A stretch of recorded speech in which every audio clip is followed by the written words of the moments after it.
چھپا رہا ہے، لیکن شاید ذہن میں آپ کے اگر یہ بات آ جائے کہ کربلا میں اس بارش کے ایک ایک قطرے کے لیے یہ بارش کا پانی ترس رہا تھا، کربلا میں یہ بارش کا پانی ترس رہا تھا کہ ہم برس جائیں، لیکن کرم ہے میرے حسین کا کہ آج یہ بارش کے قطرے آپ پر جو گر رہے ہیں یہ بارش کے قطرے نہیں ہیں، یہ مصطفیٰ کی رحمتوں کی برسات ہے، یہ نبی کے رحمتوں کی برسات ہے۔ تو آپ سنیں بارگاہ رب کعبہ، اللہ رب العزت نے آپ کو جو ہاتھ دیا ہے یہ ہاتھ نعمت ہے۔ نعمت بھائی آپ سنیں، یہ ہاتھ نعمت ہے، یہ زبان نعمت ہے، یہ آنکھیں نعمت ہیں، یہ پیر نعمت ہے، اللہ نے آپ کو دولت دی یہ بھی نعمت ہے، مکان دیا یہ بھی نعمت ہے، دکان دیا یہ بھی نعمت ہے، بچے دیے یہ بھی نعمت ہے، کھیتوں کھلیان دیے یہ بھی نعمت ہے، لیکن رب تبارک و تعالیٰ نے حضرت انسان کے جسم سے دو ایسی نعمتوں کو پیدا فرمایا، ایک وہ نعمت جس کو سب سے اوپر رکھا جسے ہم سر کہتے ہیں، دوسری وہ نعمت جس کو کلیجے میں چھپا کر رکھا جسے ہم دل کہتے ہیں۔ یہ دو نعمتوں کا ہم استعمال کیسے کریں؟ زبان سے بولے، ہاتھ سے پکڑے، پیر سے چلے، منہ سے کھائے، لیکن یہ سر کس کام کا، یہ دل کس کام کا؟ اس دل میں ہم کریں تو کیا کریں، اس سر کو ہم کریں تو کیا کریں؟ بلا تمثیل کہنا چاہتا ہوں بارگاہ بہت عظیم ہے، حضرت شمس الدین چشتی کی بارگاہ عظیم بارگاہ ہے، اور آگے بڑھیں تو دادا سرکار سرکاہی والے آقا کی بارگاہ عظیم بارگاہ ہے، اور آگے چلے تو سرکار چاندپور کی بارگاہ عظیم بارگاہ ہے، بنگال کی سرزمین پر پہنچے تو غوث بنگالہ کی بارگاہ عظیم بارگاہ ہے، مخدوم بنگالہ کی بارگاہ عظیم بارگاہ ہے، اور آگے چلے اگر اڑیسہ پہنچتے ہیں تو اڑیسہ میں حضور مجاہد ملت کی بارگاہ ہے، عظیم بارگاہ ہے، اور آگے چلے تو جب یوپی پہنچے کچھوچا جائیں تو کچھوچا میں دیکھے مخدوم کچھوچا کی بارگاہ عظیم بارگاہ ہے، وارث عالم بنا کی بارگاہ عظیم بارگاہ ہے، اور آگے چلے تو میرے رضا، اچھے رضا، پیارے رضا، محقق رضا، مدبر رضا، مورخ رضا، مفتی رضا، بچے رضا، پیارے رضا، محقق حقائق شریعہ، مدلل دلائل طریقہ، محقق الاطلاع، امام اہل سنت فی الآفاق، سیدی سرکار اعلیٰ حضرت کی بارگاہ عظیم بارگاہ ہے، سرکار مجاہد کی بارگاہ عظیم بارگاہ ہے، سرکار مارحلہ کی بارگاہ عظیم بارگاہ ہے، سرکار مسولی کی بارگاہ عظیم بارگاہ ہے، سرکار بہرائچ کی بارگاہ عظیم بارگاہ ہے، اور جن کی یاد میں آپ بیٹھے ہیں جو چشت کے خاندان کے چشم و چراغ ہے، جو میرا ہندوستان نہیں، جو منقسم ہونے سے پہلے جو ہندوستان کا راجہ تھا، راجہ ہے اور راجہ رہے گا، وہ خواجہ کی بارگاہ عظیم بارگاہ۔ واہ واہ واہ واہ واہ، سبحان اللہ سبحان اللہ۔ حضرت علامہ امن رضا کلکتوی، حضرت علامہ امن رضا کلکتوی، حضرت سرکار چشت کی بارگاہ عظیم بارگاہ ہے، ان کے پیر و مرشد حضرت عثمان ہارونی کی بارگاہ عظیم بارگاہ ہے، اور آگے چلو تو پیر پیرا، میر میرا، محبوب سبحانی، قطب ربانی، پیر لاسانی، بڑے پیر دستگیر روشن ضمیر، میرے پیر غوث اعظم کی بارگاہ عظیم بارگاہ ہے۔ واہ واہ واہ، سبحان اللہ سبحان اللہ، بہت بہت بہت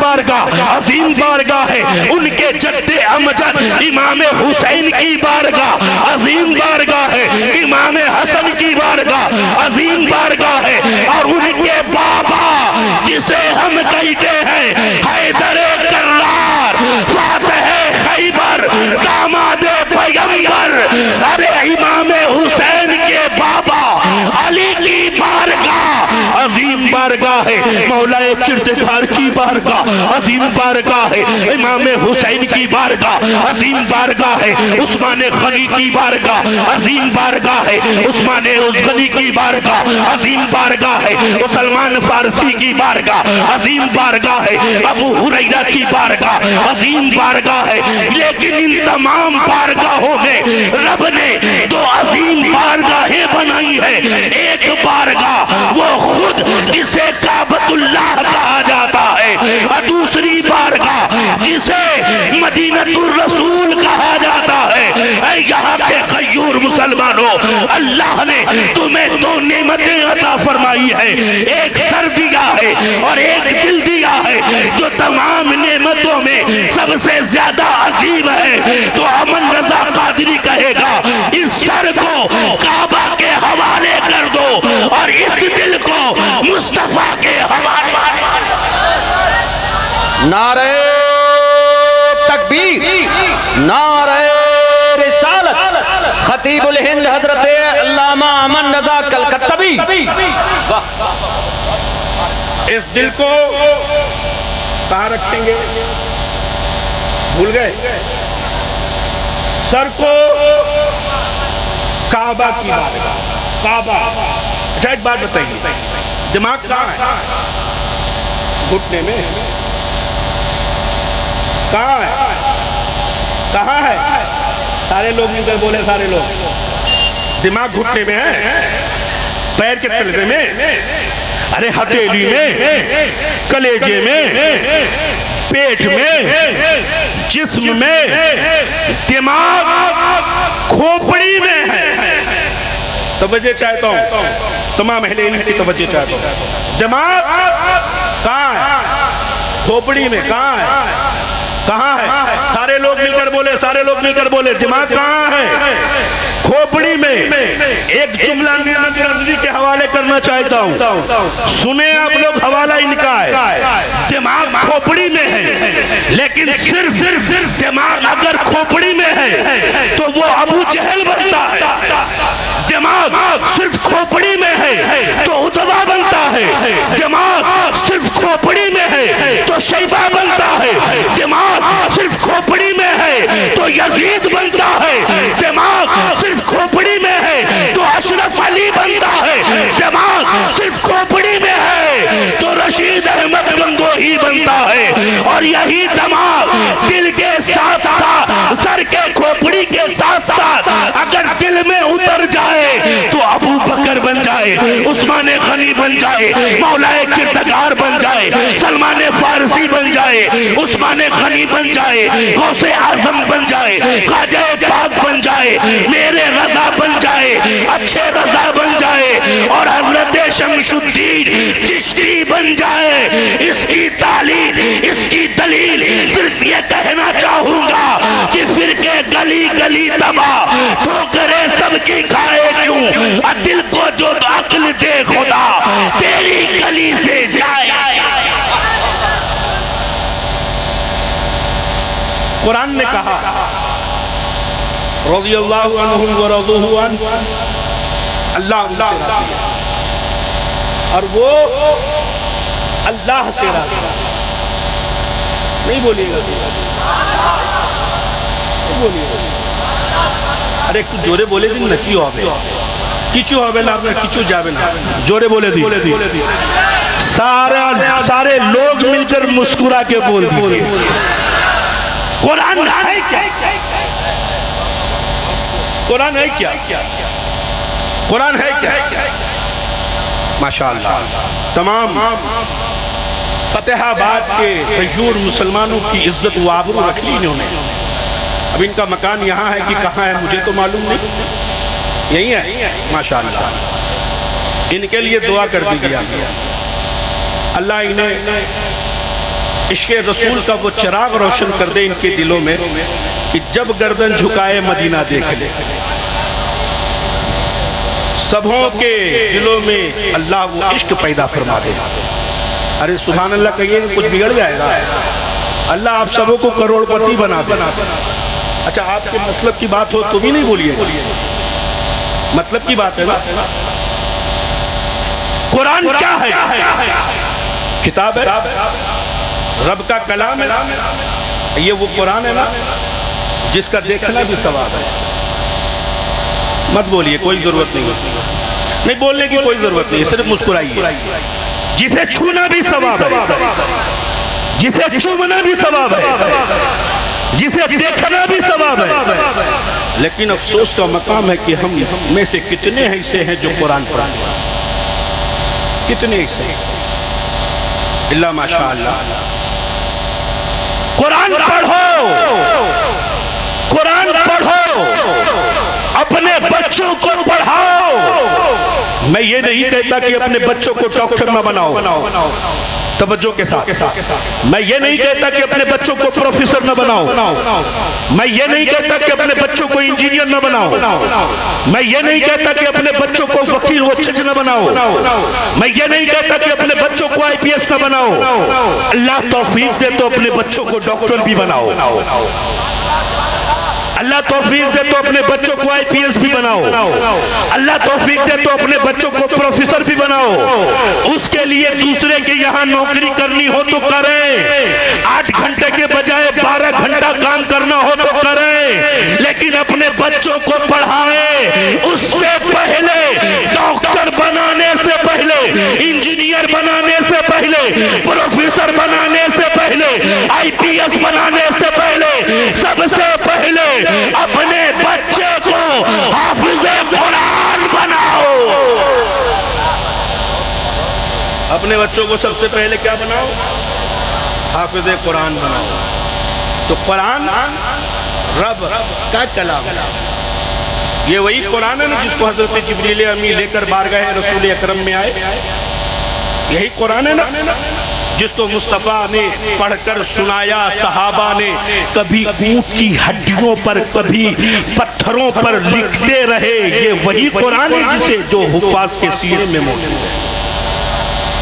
شاعر کہتا ہے قول محمد قول خدا, فرمان نہ بدلا جائے گا, اب بدلے گا زمانہ لاکھ مگر قرآن نہ بدلا جائے گا.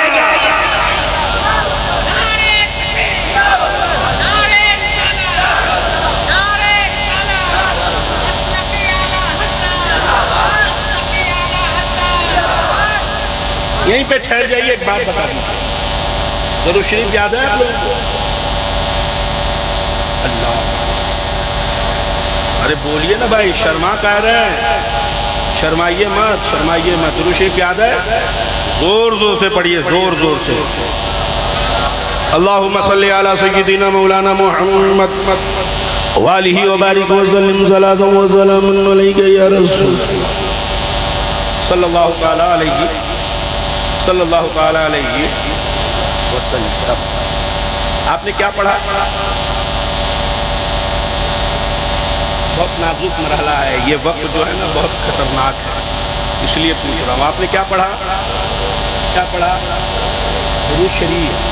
اب درود شریف پڑھنے سے فائدہ کیا ہے جانتے ہیں؟ ایک فائدہ بتا دوں اگر آپ کہیں تو, صرف ایک فائدہ, ایک فائدہ بتاتا ہوں. میرے نبی آمینہ کا دلدار محبوب پروردگار, ہم غریبوں کا غمگسار, مدنی تاجدار, دونوں عالم کے مالک و مختار, سید ابرار, جن کے چہرے کے بارے میں قرآن نے کہا ہوا دوہا, آنکھیں میرے نبی کے قرآن کہتا ہے ما زاغ البصر وما طغی, زلفیں میرے نبی کے قرآن کہتا ہے واللیل اذا سجا, ہاتھ میرے نبی کے قرآن کہتا ہے ید اللہ فوق ایدیہم, چوڑا چوڑا سینہ میرے نبی کا قرآن کہتا ہے الم نشرح لک صدرک. نبی رحمت ہے, قرآن کہتا ہے وما ارسلناک الا رحمتا للعالمین, مصطفیٰ نے ارشاد فرمایا. اب میں کہتا ہوں زمین و زمان بدل سکتے ہیں, مکین و مکان بدل سکتے ہیں, عرش و فرش بدل سکتے ہیں, لوح و قلم بدل سکتے ہیں, لیکن فرمان رسول کبھی نہیں بدل سکتا. مصطفیٰ نے کہا جس نے مجھ پر ایک مرتبہ درود پڑھا, جس نے مجھ پر ایک مرتبہ درود پڑھا, اسے میں اپنی کملی میں چھپا لوں, اپنی چادر میں چھپا لوں, اپنی ردا میں چھپا لوں, اپنے دوش مبارکہ میں چھپا لوں.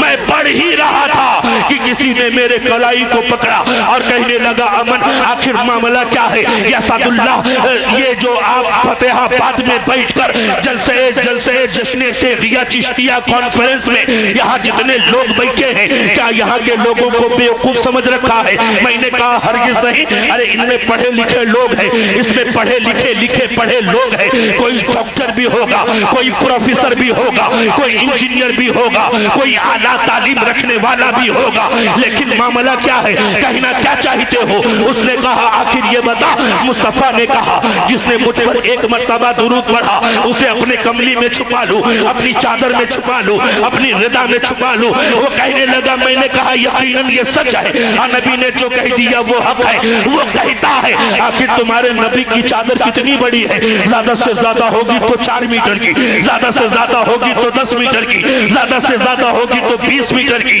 ارے روز ازل سے لے کر اب تک نہ جانے کتنوں نے درود پڑھا ہے, اب نہ جانے کتنے درود پڑھ رہے ہیں, صبح قیامت تک نہ جانے کتنے درود پڑھیں گے. آخر تمہارے نبی کی چادر میں یہ سب کیسے سمو جائیں گے؟ میں نے کہا نادان, اگر دیکھنا چاہتا ہے مصطفیٰ کے در کو بعد میں دیکھنا, ہسٹری آف انڈیا کا مطالعہ کر لے, تاریخ ہندوستان کو دیکھ لے, ادھر ادھر مت جا, راجستھان پہنچ, اجمیر والے آقا کی بارگاہ میں دیکھ لے. اجمیر والے آقا نے اپنے غلام سے کہا اے غلام چاہ انا ساگر سے کہنا چل تجھے میرے خواجہ نے بلایا ہے. میرے خواجہ نے نہیں بلکہ خواجہ کے غلام نے انا ساگر سے کہا, انا ساگر کا قطرہ پانی, بلکہ یوں کہو راجستھان کے جتنے کنویں تھے, راجستھان میں جتنے نالے تھے, راجستھان میں جتنے پوکھر تھے, ہر ایک کا پانی اس چھوٹے سے پیالے میں سمو گیا.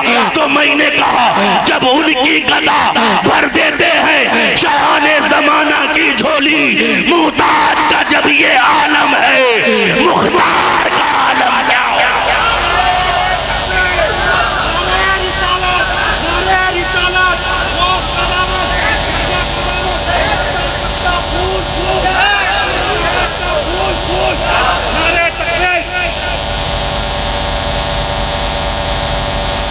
کیا پڑھیں گے آپ؟ مصطفیٰ نے فرمایا کہ اگر مجھے دیکھنا چاہتے ہو تو درود پڑھو. مسکرا کے بولیے, مسکرا کے. نبی نے فرمایا کہ اگر مجھے دیکھنا چاہتے ہو تو درود پاک پڑھو. ایک بار آؤ درود پاک پڑھ لیے تو ایک بات بتا دوں.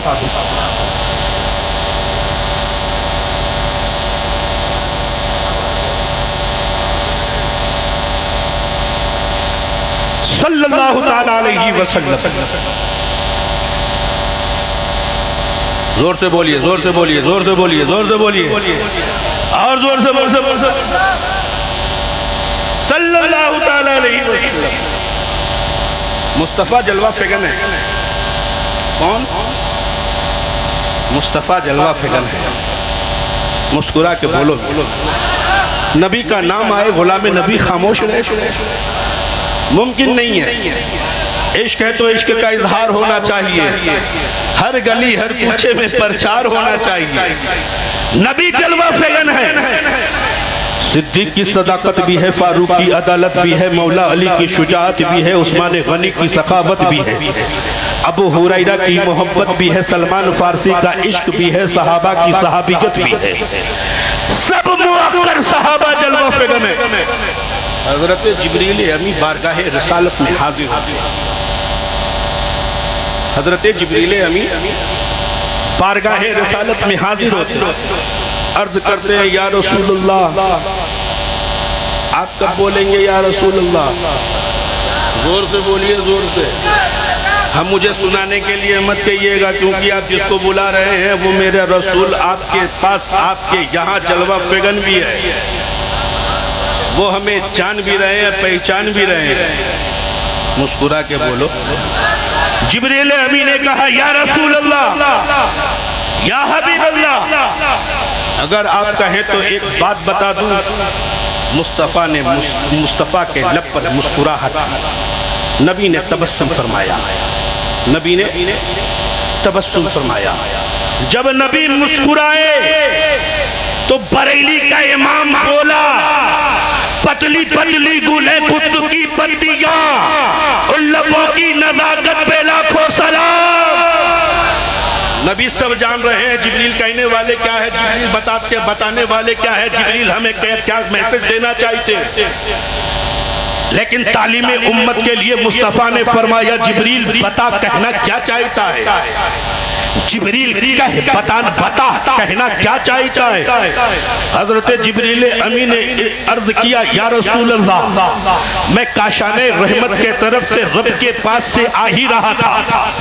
توجہ دیجئے گا، توجہ دیجئے گا، بڑی قیمتی بات۔ رب کے طرف سے کاشان رحمت کے طرف آ ہی رہا تھا کہ اچانک مجھے کسی کے رونے کی آواز سنائی دی، کسی کے بلبلانے کی آواز میرے کانوں نے سماعت دی۔ کوئی رو رہا تھا، کوئی ببک رہا تھا، کوئی آہ و فغان میں مست تھا۔ یا رسول اللہ، نبی نے فرمایا آگے بتا جبریل معاملہ کیا ہے۔ میں آپ کے بارگاہ میں، آپ کی بارگاہ میں آنے ہی والا تھا کہ جیسے ہی میں آواز کو میرے کانوں نے سن لی، میں آپ کے در مبارکہ کے بجائے کوہ کاف کے طرف چلا، کوہ کاف کے طرف چلا۔ جب کوہ کاف کے پاس پہنچا تو میری نگاہوں نے کیا دیکھا، جو رو رہا ہے وہ انسان کی اولادوں میں سے نہیں ہے، جو رو رہا ہے وہ جنات کے خاندان سے نہیں ہے، جو رو رہا ہے وہ آدم کے اولادوں میں سے نہیں ہے۔ یا رسول اللہ میں بتاؤں، نبی نے فرمایا بتا۔ حضرت جبریل امی کہتے ہیں یا رسول اللہ، یہ وہ رو رہے تھے جو اللہ کے رحمت کے فرشتے ہیں۔ ادھر دیکھیے، ادھر دیکھیے، مسکرا کے ادھر دیکھیے۔ یہ جو رو رہے ہیں وہ آدم کی اولاد سے نہیں، جن کے خاندان سے نہیں، بلکہ رحمت کے فرشتے ہیں۔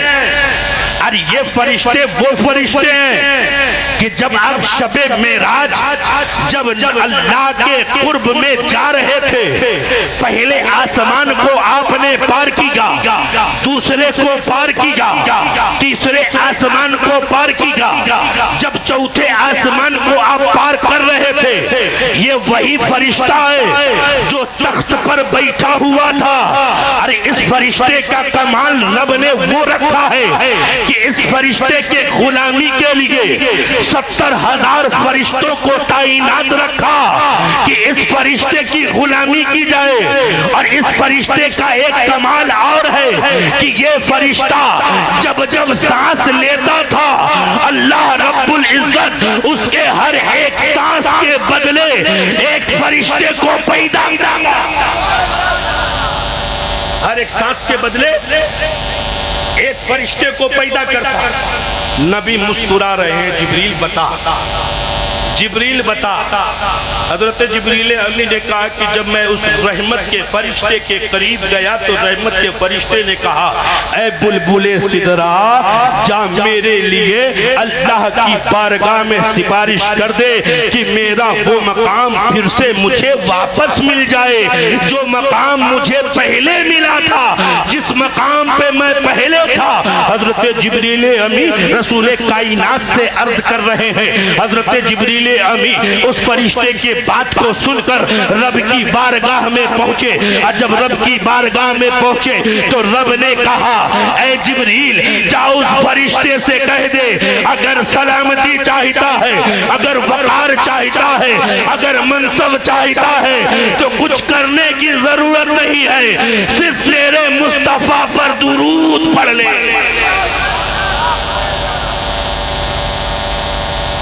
صرف میرے مصطفیٰ پر درود پڑھ لے.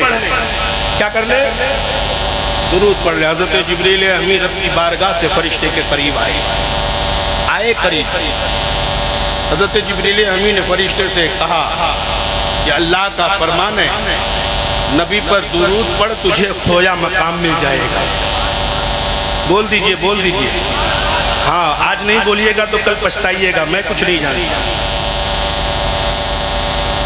بولے جبریل. وہ رحمت کے فرشتے ہیں. نبی پر درود پڑھنا شروع کیا.